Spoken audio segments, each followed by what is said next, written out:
Hello, everyone, and welcome to the Acadia 101 Mental Health and Wellness webinar.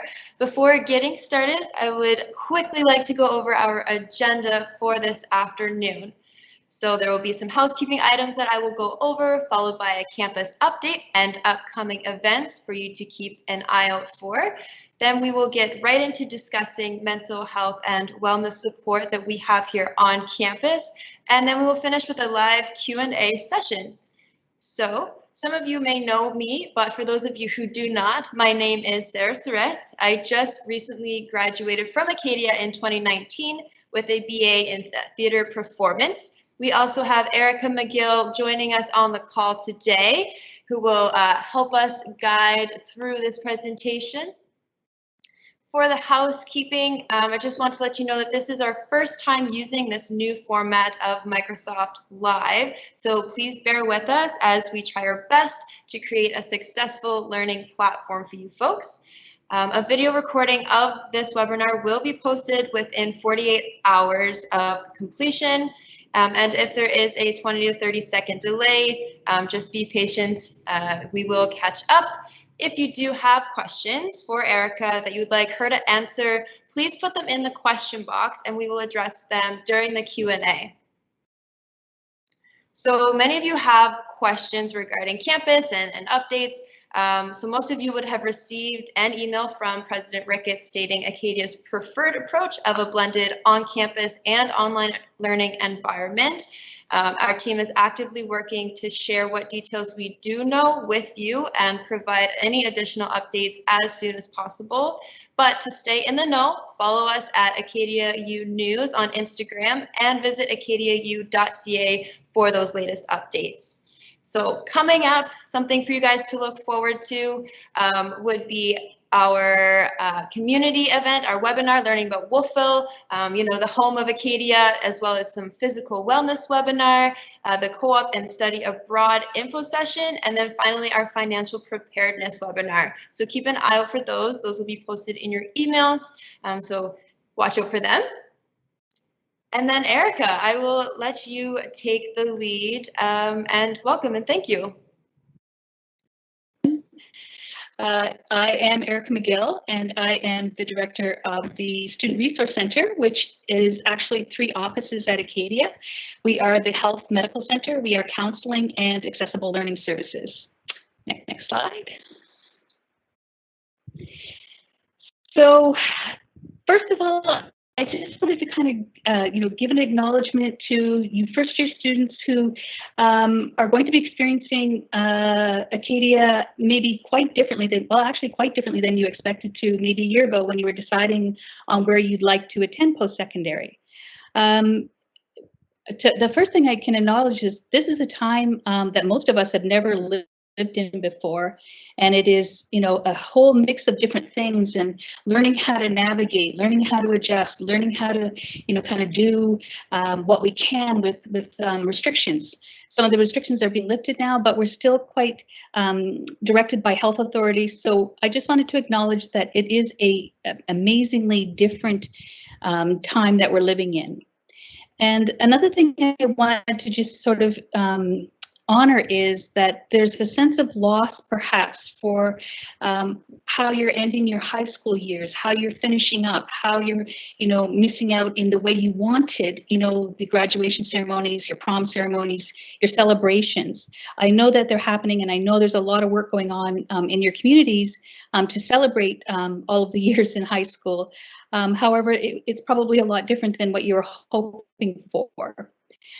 Just as coming to Acadia and starting your university years is going to be quite different, and it's an adjustment for you to have to make, but you're having this time and learning how to make the adjustment just a little bit easier as you head towards September.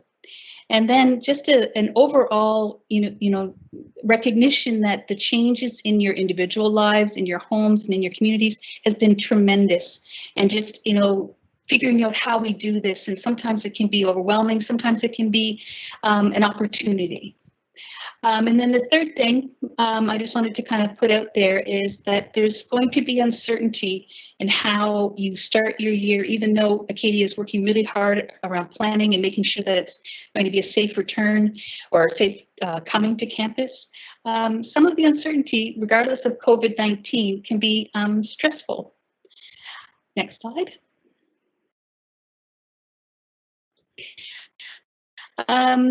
However, amidst all of the stress, uncertainty, the unknowns, some of the things that we at the Counseling Center and in Student Services in general have learned about students and know about students is that you already have resiliencies and strengths, and you already have ways of coping with stress and distress.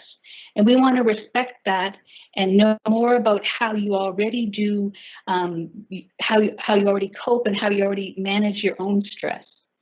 Another thing that we've, respect and know about students is that you're open. You're open to learning new ways of taking care of your health well-being. You're open in new ways of learning from peers and all of the other, supports that we have available on campus. However, sometimes you may need support beyond just that of peers and those that you're meeting in residence or in, the places that you're going to live. And sometimes that might, kind of be about accessing supports regarding your mental health. So I just want to talk a little bit more. Next slide. I found a graphic, and the center picture, I was like, oh, maybe that's not going to be a really good way to express how we experience stress, but it does kind of reflect the different ways we can, manage stress and distress. There's multiple ways. Counseling is just one part of, overall health and well-being support, but there's many ways to take care of your health. And if it's something that we can help with at Acadia on campus, we will definitely be available for that. But if there's other ways that you already have or you would like to explore, we will absolutely help facilitate a referral or a connection in the community. Next slide. So I was, part of this presentation that I'm doing, and I'm hoping there's a lot of questions, is just a general kind of sense of, what can we do around taking care of ourselves? How can we kind of check in with how we're doing? How do we know when things are kind of piling up and becoming too much for us? So I kind of say, and it's not just my saying, but check in with your whole self. How am I doing, today? How am I doing this week? And then kind of check in particular those parts of ourselves that go into the whole. Especially because I am talking about mental health, but mental health is connected to our overall health. But, sort of do a check-in, prior to coming to Acadia, the first couple of days at Acadia, but then throughout your semester. How am I doing mentally and emotionally? How am I doing physically? And I say the basics because even, despite COVID, we all have to take care of our physical health. And the basics are nutrition, exercise, and sleep. And those three parts of being well are typically where we go to in order to kind of enact a change. And I'll just be upfront. Sometimes what I let go of is exercise when I'm, doing a lot during the day or when there's a lot of things piling up. And I'm just going to own that exercise gets put off because I'm too busy. And just as a kind of reminder to myself and to you, it is probably the thing that you should keep on your list of things that help you to take care of yourself. So checking in on those basics and then seeing if there's something you can do about them. Another part and a really big aspect of, leaving your community, your home, sometimes your friends, is connecting with others and then sort of checking in. How am I feeling about, where I'm at with meeting people? And knowing that, when you do come to Acadia, there's going to be something quite different happening with the move towards, greater ability to have contact with others. It's just how am I doing socially? So that can be with people that you're just meeting. That can be with people that you left behind, your friends that maybe are going to other universities, friends that are doing other things rather than going to post-secondary. And then just sort of keeping an eye out on how you're feeling about your relationships, not just with your friends, but with your family, any partners, or pretty much anyone who's important in your life. And then another aspect of your whole self is your spiritual self. And that doesn't necessarily mean you're a religious part of self or a faith-based part of self. It's sort of post-secondary. And maybe you've already started asking yourselves these questions, but there's something that happens around myself in relation to the world, my purpose, what's the meaning of life for me, and checking with that kind of questioning and that exploring of who do I want to be in this world. So it's a time to kind of maybe start to look at that, or to continue on that path of spiritual well-being. Next slide. So I put together a few practical tips. You probably already know many of them. You probably heard them. Maybe you've read about them. Maybe you're already kind of overwhelmed by hearing this is what you need to do to try and keep healthy and well. But I'll just do a few kind of that are pretty practical and general. Try and keep to a routine, and especially with what worked pre-COVID-19, and then what have you developed while you've had to stay at home. We always want to have kind of a baseline for, okay, these are the things that work for me, these are the things that help, and then I can always, as we can all have space for, learn new things that are going to help us in our overall health and wellness. Another kind of, maybe basic is try and focus on the present. What can I control for today? With all of the uncertainty, all of the, future, changes that are going to happen pretty much in the world, we can't control for a lot of that, but what we can control is what maybe is happening today. And I will say try, because we're not perfect. We don't, even if we have great intentions or great plans, things happen. Something can interrupt your day. Something can happen, within a family. Something can happen while you're finishing, maybe you're finished school, but something unexpected comes up, and then, we lose, kind of sight of what we were focusing on around our health and wellness. So trying counts. Trying matters. And I just put balance, having a really, good idea or a good plan or program around our health and well-being also allows for when, we're just going to say, I'm done. I just need to just check out. I just need to do, some of the things that, just take me away from this sort of a, a distraction type thing. So just, keep that in. And along with all of the kind of practical, physical health type of health and wellness, it's also important to, kind of allow for, acknowledge, process the spectrum, the wide range of feelings, emotions that you're having. And I just put a few examples. And when I say wide range, they are, multiple and varied and intense and, overwhelming at times. But it is important that you acknowledge and process. As I started with at the beginning, there can be a sense of loss around, an ending with your high school years, and then the beginning with your post-secondary. And it can be a little bit like, you're grieving or you're sad about something, and that's okay. However, we do want to make sure that we're working through that, just acknowledging and processing the feelings. Sometimes we might feel angry about it. We're ticked that this is happening. It changed maybe the whole course of how you were, anticipating starting at Acadia, and that's okay. Another tip, and you've probably heard this one on many fronts, is to monitor how much time you're spending on technology and social media. It's absolutely fine to be using technology and on social media. It's just, keeping watch for how much is this, part of my day? How much is it affecting my mood? How much is it affecting how I feel about, myself, or how I feel about, the world? And then just seeing, is there something else I could do? Doesn't mean give it up. Doesn't mean that you have to kind of, step away from it totally, but it's also something that, just to keep in mind.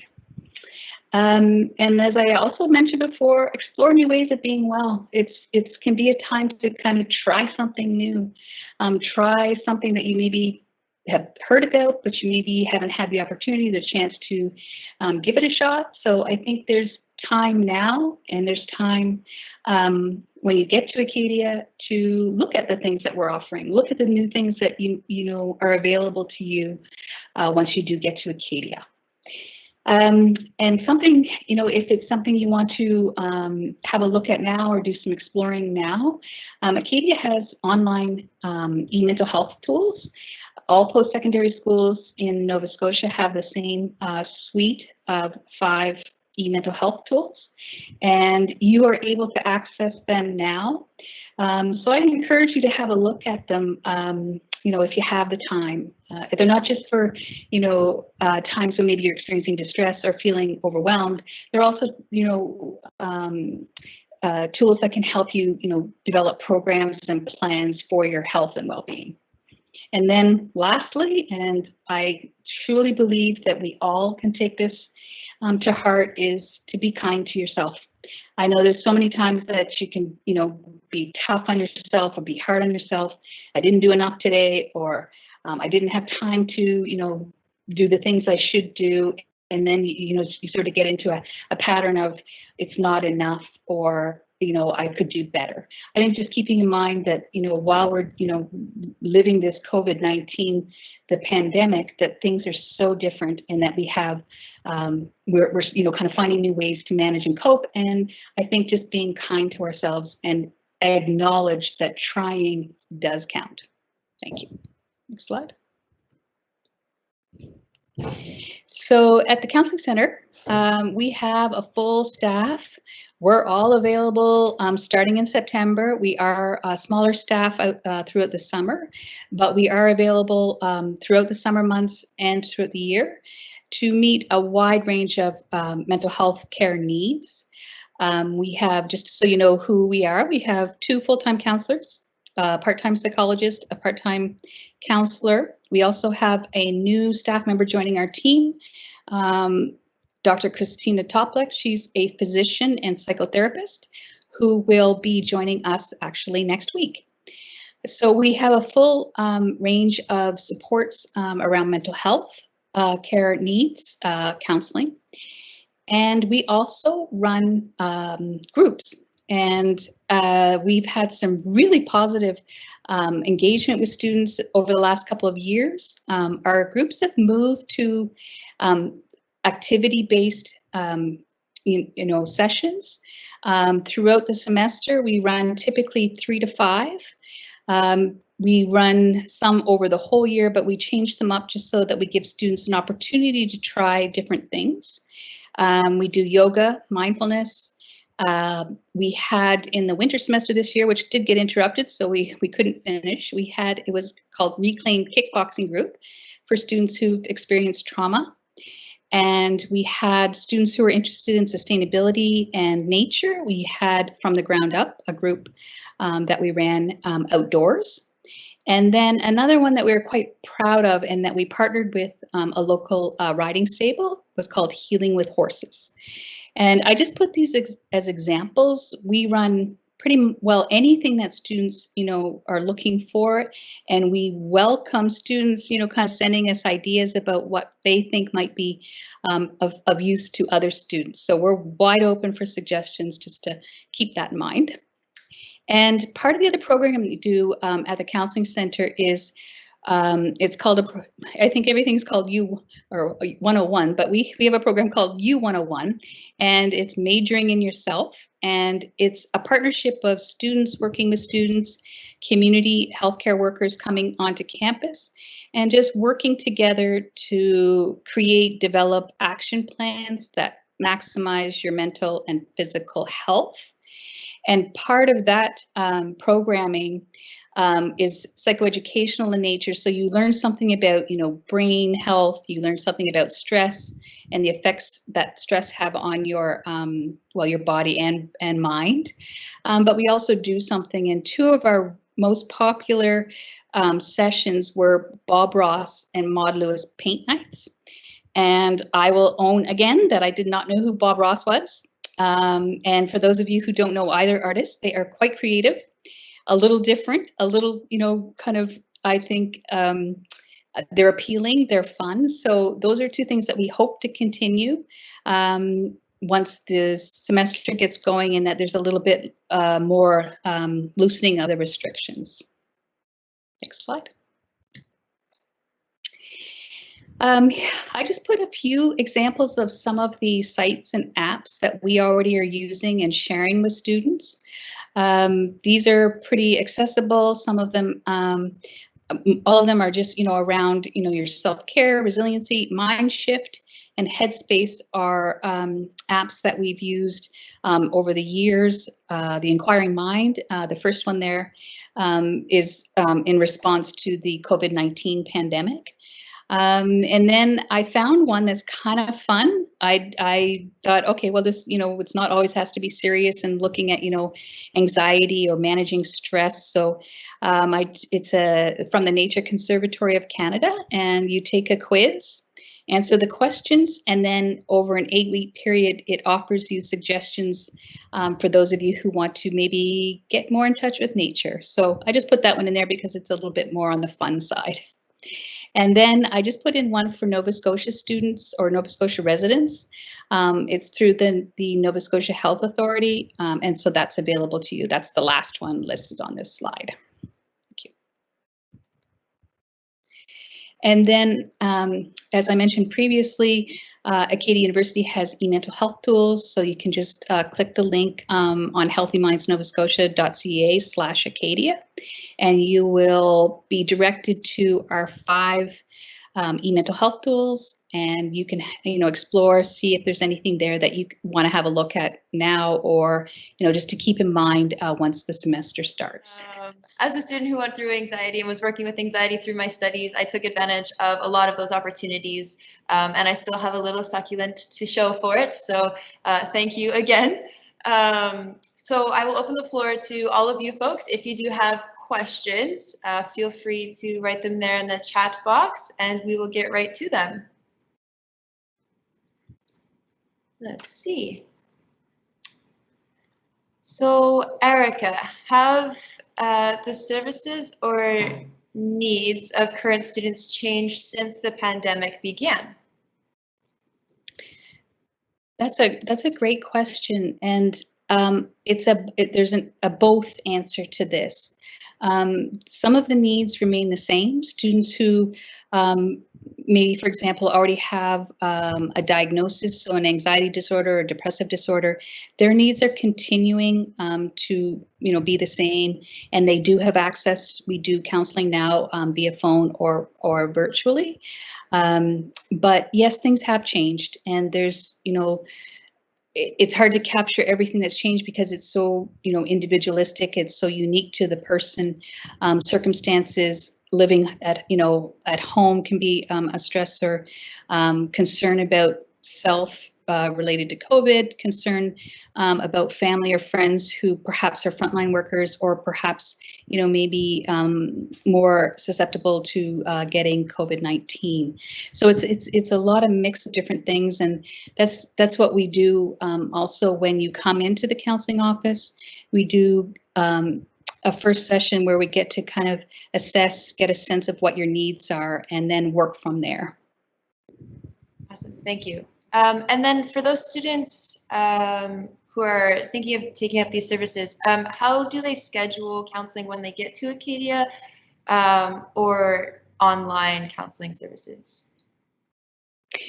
You can email our counseling office. I know there's a slide that has our email address. It's counselling@acadiau.ca, or you can call our office. We are checking our messages daily. And you can reach out at any time to the Counseling Center email and ask any number of questions, or start to look at maybe what you think you might need once you get here, and set up an appointment for almost immediately once you arrive here at Acadia. Okay, and do you need a referral from a previous counselor or therapist to see an on-campus therapist or counselor? No, you don't. No, it's self-referral. Just give us, an email or a call. Okay. Do students need to go to counseling to get help with mental health? Or are there other options for students? That's another good question. Definitely, we are one support available to students, and counseling can be really effective and helpful for students, but there's other ways that you can access those kinds of resources. Our peer support offices are really amazing. We work closely with them. We partner with them in doing events. There's a Women's Center office, there's an Acadia Mental Health Initiative office, there's a Pride office. So all of that is part of what goes into supporting students. And sometimes the peer-to-peer support can be enough. It can be a way of just, connecting with someone who understands maybe what I'm going through. And it may not be necessary to come for, a counseling session. Yeah, there's many ways of accessing resources. And I don't even want to get into, because maybe you're going to find out, but through the ASU, there's clubs that, meets, kind of, if you have interest in certain things, that can be a way of connecting with others. So yeah, seek out what's available on a peer level, because peer-to-peer is really powerful. Yeah, that kind of leads into this next question as well. Someone is wanting to know if there's a way to organize events or help organize events to promote mental wellness. And is there a way that they could get involved on campus? Yes, please, absolutely. We want your input. We want your help. Most specifically, you can contact my office, me directly, especially if you're interested in the U101 events. They are facilitated by students and community members. But the peer support offices, the Acadia Mental Health Initiative, they're always welcoming of students with ideas and who want to be a participant in events. And there's many events that happen at Acadia that look at mental health and well-being. So yes, there's opportunities. Please reach out, because we are always looking for students for input and for help. Perfect. Is there a cost for any mental health help, like counseling services with us? No, not at all. Everything through the Counseling Center is free, and there are no session limits. So just to put that out there as well. Awesome. Great. If anyone else has a question, feel free to pop it into the chat box there, and we'll get to it. Otherwise, I really, again, can't say enough of the thanks for the support that you have shown. So I appreciate that. I'm not seeing any other questions. So with that being said, I'll just give you folks a few touch points. Again, a recording of this webinar will be posted within 48 hours up on that link there, acadiau.ca/futurestudents.html. If you do have general questions, feel free to email acadiaforyou@acadiau.ca. And then if you have specific questions regarding counseling and support, feel free to email counselling@acadiau.ca or give a phone call at 1902-585-1246, and you will hear back from them promptly. So with that being said, I want to thank you all for joining us, and feel free again to reach out at any point in time. Great. Thank you.